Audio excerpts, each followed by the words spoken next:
So I want to know what happens when, let's call it, the right title is hung around the wrong person's neck, and vice versa. It's similar to, it's all about reputation, credibility, and trust. Because if the titles don't match the capability, it really damages, I want to go as far as say, the profession, right?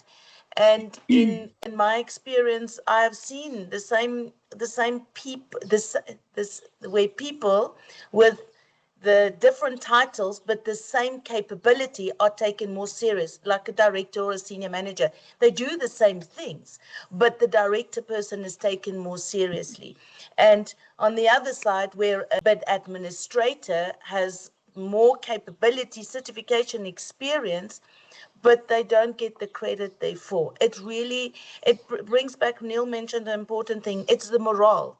It brings down somebody with the right title or the right credibility and capability. It brings that person down because it's then becoming about titles and not about yourself and your growth and what your capabilities are. So, words in our business, words matter.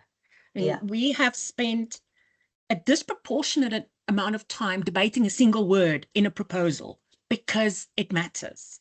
So I think titles could be dangerous because calling someone senior doesn't necessarily give them the authority or the capability. And it doesn't suddenly fix a badly equipped role. I think, in fact, it can definitely create the opposite problem. When someone's called a senior this, the business relaxes. They go, we've got this, it's sorted, it's perfect.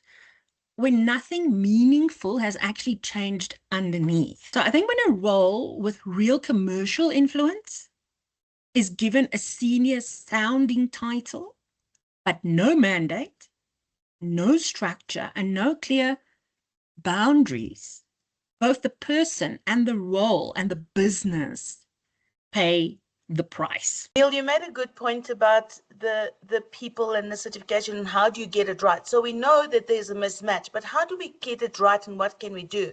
And I think a good thing there, and Larissa mentioned it as well, is when you do those benchmarking, especially on the person itself, to understand your capability and your strength, weaknesses, where the shortfalls are.